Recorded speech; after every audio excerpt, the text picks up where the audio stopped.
Good morning, students. Welcome in class 9th. I hope you all are fine. Students, आज की class में मैं आपसे डिस्कस करूँगा कि हम क्लास 9 में फिजिक्स में क्या क्या टॉपिक्स पढ़ेंगे। साथ में मैं आपको फर्स्ट जो हमारा चैप्टर होता है दैट इज़ मोशन, उसका एक ब्रीफ इंट्रोडक्शन दूंगा। So I hope student you will enjoy the class. So let's get started. Students, totality में हमारे पास in totality we have 5 chapters in physics. Physics में हमारे पास बेटा 5 चैप्टर्स होते हैं। फर्स्ट जो हमारा टॉपिक होता है दैट इज मोशन। सेकंड जो हमारा टॉपिक होता है वो होता है laws of motion, and we will learn about force also in this chapter. It is the introduction of force. बेटा थर्ड चैप्टर है वो है हमारे पास ग्रेविटेशन। ठीक है बेटा, इसमें हम लॉ ऑफ ग्रेविटेशन के बारे में पढ़ेंगे। साथ में बेटा हम प्रेशर के बारे में पढ़ते हैं एंड डेंसिटी। फिर जो हमारा फोर्थ चैप्टर होता है बेटा that is work and energy.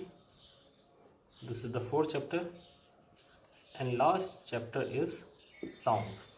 ये हमारे पास 5 चैप्टर होते हैं फिजिक्स में बच्चों। तो बहुत ज़्यादा कुछ नहीं होता फिजिक्स में क्लास 9 में। This 5 chapters are there. Okay बच्चों, so now I want to give you a brief introduction about the first chapter. तो देखिए बेटा, फर्स्ट चैप्टर है हमारे पास मोशन। पर मोशन को स्टार्ट करने से पहले हम ये तो जान लें कि हमें फिजिक्स में क्या पढ़ना होता है। देखिए बच्चों, बेसिकली फिजिक्स को हम ये डिफाइन करते हैं that physics is the study of nature and natural phenomena. Physics में हम नेचर के बारे में पढ़ते हैं और नेचुरल फिनोमिना के बारे में पढ़ते हैं। ठीक है बेटा, अब देखिए बेटा, किसी भी फिनोमिना को पढ़ने के लिए हमें जो सबसे इंपॉर्टेंट चीज़ चाहिए होती है, जो सबसे पहले टर्म हम यूज़ करते हैं that is a physical quantity. Physical quantity, physical quantity का मतलब ये होता है बेटा anything which can be measured. कोई भी चीज जिसको हम नाप सकते हैं उसको बोलते हैं फिजिकल क्वांटिटी। ठीक है बेटा, अब हमारे पास होती है 2 फिजिकल क्वांटिटी, 2 टाइप की basic physical quantity. Number 1 is the fundamental quantity. Fundamental quantities,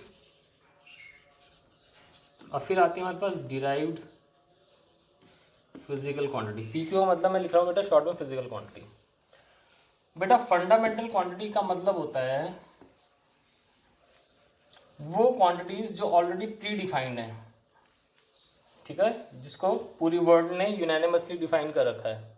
ठीक है ना, तो जो हमारे पास बेसिक फंडामेंटल क्वांटिटीज आती हैं, बेसिक फंडामेंटल क्वांटिटीज, इसमें हमारे पास बेसिकली 7 फंडामेंटल क्वांटिटीज होती हैं बच्चों। Number 1 is length, number 2 is mass, number 3 is time, number 4 is current, number 5 is temperature, number 6 is amount of substance, and number 7 is luminous intensity. These are the 7 quantities. अब बेटा जो भी हमारे पास physical quantity होती है उसमें main important बात होती है उसके 2 पार्ट्स होते हैं किसी भी फिजिकल क्वांटिटीज के। जैसे मैंने कोई वेरिएबल x लिखा, मैंने लिखा 2। अब ये 2 जो है वो क्या है? It is a length, it is a mass, it is a time, it is a amount of current, it is temperature. ये क्या है? उसके लिए मुझे दूसरी चीज़ चाहिए होती है, किसी क्या हो, एक यूनिट हो। जैसे मैं यहाँ पे लिख देता हूँ मीटर, तो यानी कि ये कोई लेंथ रिप्रेजेंट कर रहा है। बेटा मैं यहाँ पे लिख देता हूँ केजी, यानी कि कोई मास रिप्रेजेंट कर रहा है। तो किसी भी फिजिकल क्वांटिटी में, कोई भी जो फिजिकल क्वांटिटी होती है उसमें 2 चीज़ें होती है। पहली उसकी होती है न्यूमेरिकल वैल्यू, और दूसरी चीज उसमें होती है उसकी यूनिट।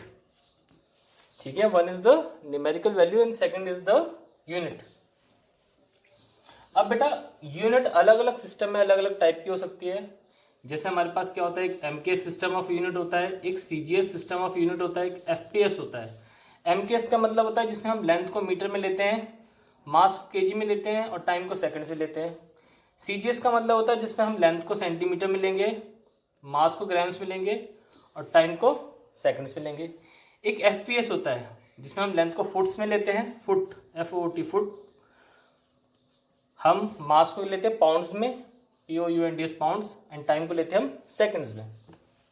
तो ठीक है बेटा, तो हमारे पास 7 बेसिक फंडामेंटल क्वांटिटीज है।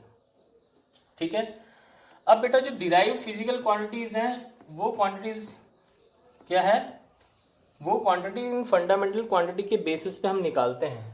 जैसे डिराइव्ड फिजिकल क्वांटिटी, जैसे फॉर एग्जांपल मैंने बताया, हम 3 यूनिट्स के बारे में ज़्यादा डिस्कस करेंगे। जो हमारी फंडामेंटल क्वांटिटीज़ हैं उसमें हमारे पास बेसिकली 3 फंडामेंटल क्वांटिटी ज़्यादा यूज होती है, length, mass and time. Basically बेटा लेंथ को हम जनरली, इसकी जो एक चीज़ होती है SI यूनिट, SI यूनिट का मतलब होता है सिस्टम इंटरनेशनल या इंटरनेशनल सिस्टम, जो पूरे क्या कहते हैं वर्ल्ड में एक्सेप्टेबल होती है। तो लेंथ की जो पूरे वर्ल्ड में एक्सेप्टेबल SI यूनिट है दैट इज मीटर, मास की होती है किलोग्राम यानी कि केजी, शॉर्ट में इसको केजी लिख सकते हैं, और टाइम की होती है सेकंड्स यानी कि S। अब देखिए ये हमारे पास बेसिकली 7 में से हमारे पास जो मेन हमारी इस समय जो यूज होंगी फंडामेंटल क्वांटिटीज वो है लेंथ, मास एंड टाइम। हम इनके बेसिस पे जो नई क्वांटिटीज को निकालेंगे उनको बोलते हैं हम derived physical quantity. For example बेटा I am talking about area.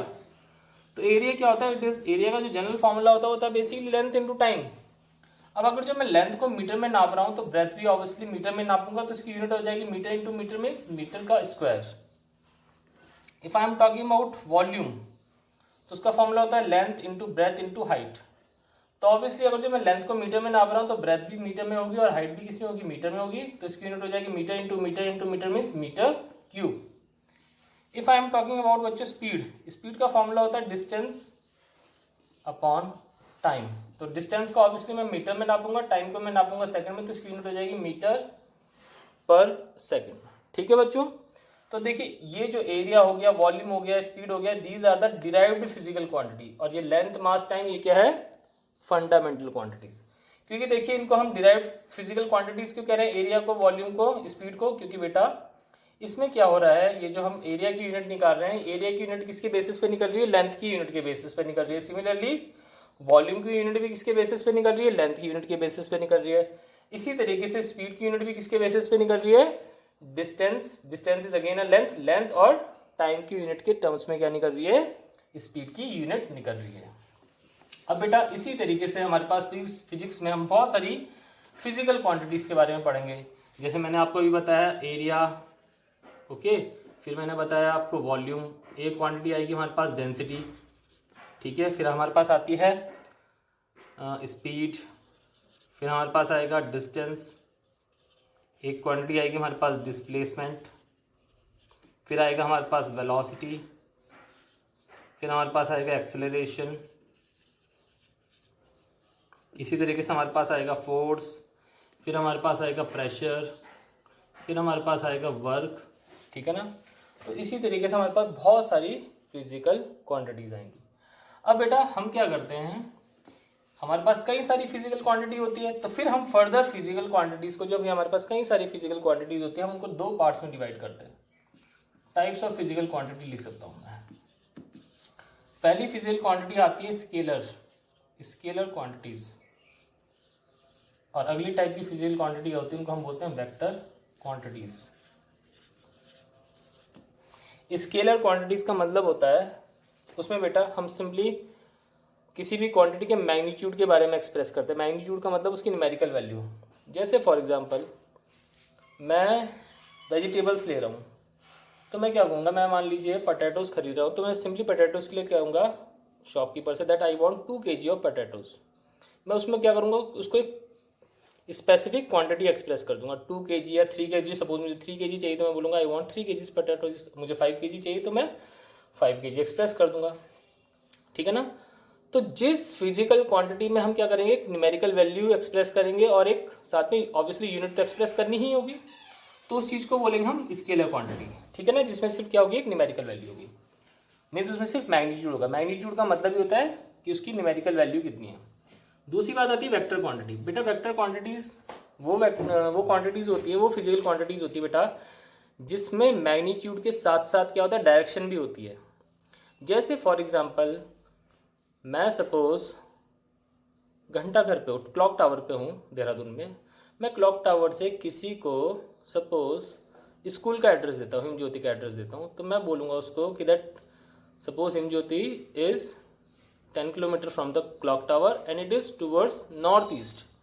तो मैं जिस फिजिकल क्वांटिटी में एक डायरेक्शन भी स्पेसिफाई करूंगा, ठीक है ना, हम जिस फिजिकल क्वांटिटी में एक डायरेक्शन स्पेसिफाई करते हैं उसको क्या बोल देते हैं हम, वेक्टर क्वांटिटी। यानी कि वेक्टर क्वांटिटी एक ऐसी फिजिकल क्वांटिटी होगी जिसमें मैग्नीट्यूड भी होगा, साथ में डायरेक्शन भी होगी। तो जिस क्वांटिटी में मैग्नीट्यूड और डायरेक्शन दोनों हो गए, दैट इज, ये क्या हो जाएगा, मैग्नीट्यूड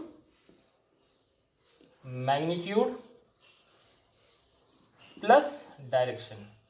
वेक्टर क्वांटिटी का मतलब मैग्नीट्यूड प्लस डायरेक्शन और स्केलर का मतलब ओनली मैग्नीट्यूड। अब देखिए बेटा